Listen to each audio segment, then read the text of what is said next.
Application software sudah menjadi pendamping kita sehari-hari, dari aplikasi Microsoft Office, Gmail, dan lain-lain. Kita semua menggunakan berbagai jenis application software untuk memenuhi berbagai keperluan pribadi hingga profesional. Mungkin kita bertanya-tanya, sebenarnya application software itu apa sih? Assalamualaikum warahmatullahi wabarakatuh. Hai semuanya, kami dari kelompok 4 kelas 1 TIA.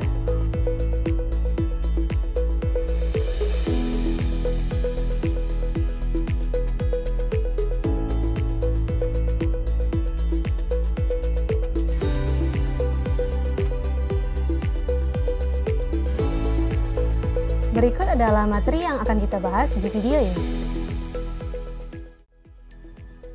Apa itu aplikasi software? Aplikasi software adalah suatu sistem atau program komputer yang dirancang untuk menyelesaikan masalah tertentu. Pekerjaan tersebut dapat berbentuk pengolahan kata, gambar, angka, suara, dan sebagainya. Nah, aplikasi software ini juga dikenal sebagai end user program. Teman-teman, aplikasi software berbeda dengan sistem software. Via sistem software, pengguna tidak berinteraksi dengan sistem softwarenya secara langsung. Hal ini dikarenakan sistem softwarenya beroperasi di latar belakang.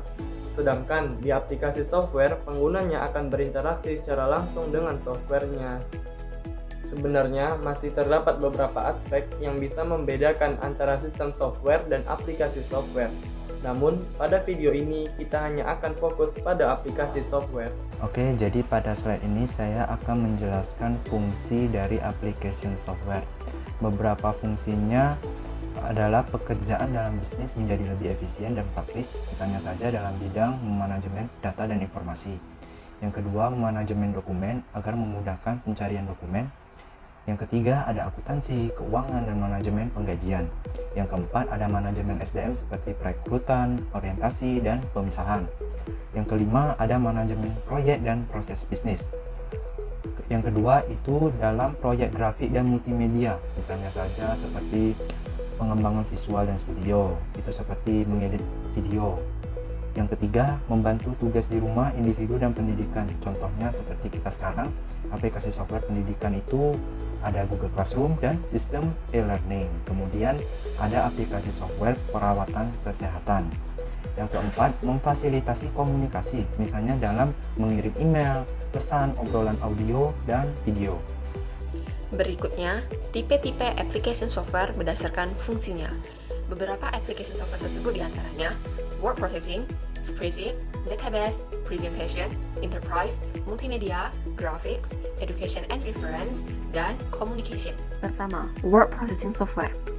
Word processing software merupakan aplikasi perangkat lunak pengolah kata.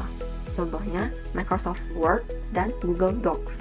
Kedua, spreadsheet software, yaitu aplikasi perangkat lunak pengolah angka. Contohnya yaitu Microsoft Excel dan Google Sheets. Ketiga, database software merupakan software pengolah basis data. Contohnya diantaranya Oracle, MyAccess, dan MySQL. Keempat, presentation software merupakan aplikasi perangkat lunak presentasi yang memungkinkan kita untuk menuangkan ide dan pikiran kita dengan menggunakan informasi visual. Contohnya adalah Microsoft PowerPoint dan Google Slides. Kelima, enterprise. Enterprise merupakan aplikasi perangkat lunak yang digunakan secara bisnis untuk mendukung kerja sehari-hari atau memecahkan masalah enterprise. Tipe aplikasi enterprise yang kebanyakan perusahaan butuhkan dan pakai adalah: pertama, aplikasi perencanaan sumber daya perusahaan atau Enterprise Resource Planning Application. Yang kedua, aplikasi manajemen konten perusahaan atau Enterprise Content Management Application. Ketiga, aplikasi manajemen rantai persediaan atau Supply Chain Management Application. Dan yang terakhir adalah aplikasi pengelolaan hubungan pelanggan atau Customer Relationship Management Application. Kemudian berikutnya, yang keenam, multimedia software merupakan aplikasi perangkat lunak yang memungkinkan pengguna membuat, merekam gambar, dan membuat file audio atau video. Contoh yang populer diantaranya pemutar media VLC dan pemutar media Windows. Ketujuh, graphic software merupakan aplikasi perangkat lunak grafis yang memungkinkan pengguna untuk mengedit dan membuat perubahan pada data visual atau gambar. Contohnya diantaranya Adobe Photoshop dan Paint Shop Pro. Kedelapan, education dan reference software merupakan aplikasi perangkat lunak pendidikan. Contohnya diantaranya Moodle, Google Classroom, dan Mindplane.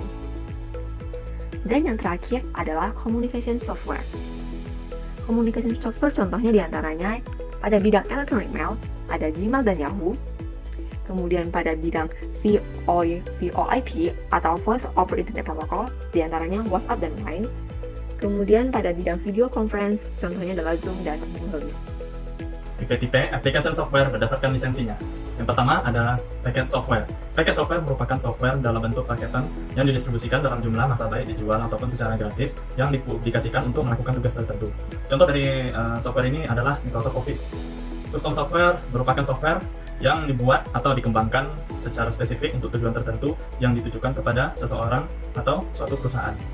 Misalnya nih, terkadang perusahaan itu tidak dapat menemukan software yang tepat untuk menyelesaikan pekerjaan mereka, sehingga mereka membuat atau mendesain software sendiri sesuai yang mereka perlukan. Yang ketiga ada freeware. Seperti namanya, freeware tersedia gratis dengan fitur yang lengkap. Setiap pengguna dapat mengunduh aplikasinya dari internet dan menggunakannya tanpa membayar biaya apapun. Namun, freeware tidak memberikan kebebasan untuk memodifikasi software atau membebankan biaya dalam pendistribusiannya. Contohnya, Adobe Acrobat Reader, Mozilla Firefox, dan Google Chrome. Lalu keempat ada shareware. Shareware adalah software yang tersedia secara gratis dengan basis percobaan atau dengan penawaran waktu terbatas. Walaupun gratis, fitur yang diberikan biasanya tidak full feature. Pengguna diharapkan membayar jika ingin terus menggunakan aplikasi software ini. Contoh aplikasinya WinRAR dan Norton Antivirus 360. Lalu kelima ada open source. Open source software adalah software dengan source code yang bisa dimodifikasi. Open source software bisa gratis, bisa juga berbayar. Beberapa contoh perangkat lunak open source adalah Moodle, Mozilla Firefox, dan MySQL. Yang keenam, closed source. Closed source software biasanya dikenakan biaya dan memiliki hak kekayaan intelektual atau paten atas kode sumber. Penggunaan ini sangat dibatasi dan biasanya kode sumber disimpan dan dirahasiakan. Contohnya Microsoft Office. Lalu yang terakhir adalah public domain software. Public domain software tersedia gratis dan tidak memiliki hak cipta. Contoh aplikasinya SQLite, Blast, dan I2P.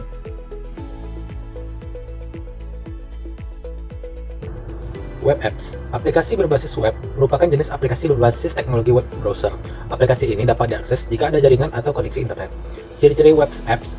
Aplikasi berbasis web tidak membutuhkan penginstalan karena untuk mengaksesnya hanya memerlukan browser dan jaringan internet. Selama ada browser dan jaringan internet, aplikasi berbasis web dapat diakses dengan mudah di sistem operasi apapun. Sistem operasi Windows, Mac OS, Android, Linux, atau sistem operasi lainnya. Selama ada browser dan tersambung ke internet, maka aplikasi web dapat diakses. Karena bisa diakses dengan berbagai sistem operasi, maka aplikasi berbasis web bisa dengan mudah diakses melalui berbagai perangkat seperti PC, Android, laptop, smartphone, ataupun tablet. Aplikasi berbasis web tidak membutuhkan spesifikasi perangkat terlalu tinggi. Hal ini karena proses dilakukan pada web server penyedia aplikasi web tersebut. Aplikasi web membutuhkan sistem keamanan yang baik, terutama pada server penyedia aplikasi web.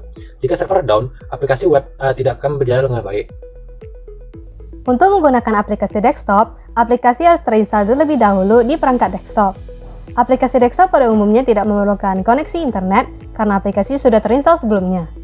Aplikasi desktop ini umumnya memiliki lisensi, dan aplikasi desktop ini belum tentu didukung di semua sistem operasi. Misalnya, aplikasi ini bisa digunakan di OS Windows, namun aplikasi ini tidak didukung di sistem operasi lainnya. Aplikasi desktop juga bergantung kepada spesifikasi komputer yang menjalankannya. Beberapa aplikasi desktop dengan kemampuan dan fitur tinggi memerlukan spesifikasi komputer yang tinggi juga. Mobile aplikasi. Untuk menggunakan aplikasi mobile, aplikasi harus diinstal terlebih dulu di HP kita. Nah, mobile aplikasi biasanya didistribusikan di toko aplikasi semacam Google Play untuk Android atau Apple Store untuk iOS. Untuk menggunakan aplikasi ini, ada proses persetujuan penggunaan aplikasi. Misalnya, memperbolehkan aplikasi untuk mengakses fungsi tertentu di smartphone, seperti meminta izin untuk memperbolehkan akses membaca data kontak telepon dan identitas perangkat. Jenis aplikasi ini umumnya terbagi menjadi 4. Yang pertama, aplikasi yang benar-benar gratis. Yang kedua, aplikasi gratis dengan tayangan iklan di dalamnya. Yang ketiga, aplikasi gratis dengan pembelian fitur di dalamnya. Nah, dan yang terakhir, aplikasi berbayar yang memang harus dibeli sebelum menggunakannya. Aksesnya mudah, namun tergantung dalam sistem operasinya. Sekian dari video kami. Semoga dengan video ini bisa menambah ilmu pengetahuan dan bisa bermanfaat bagi kalian.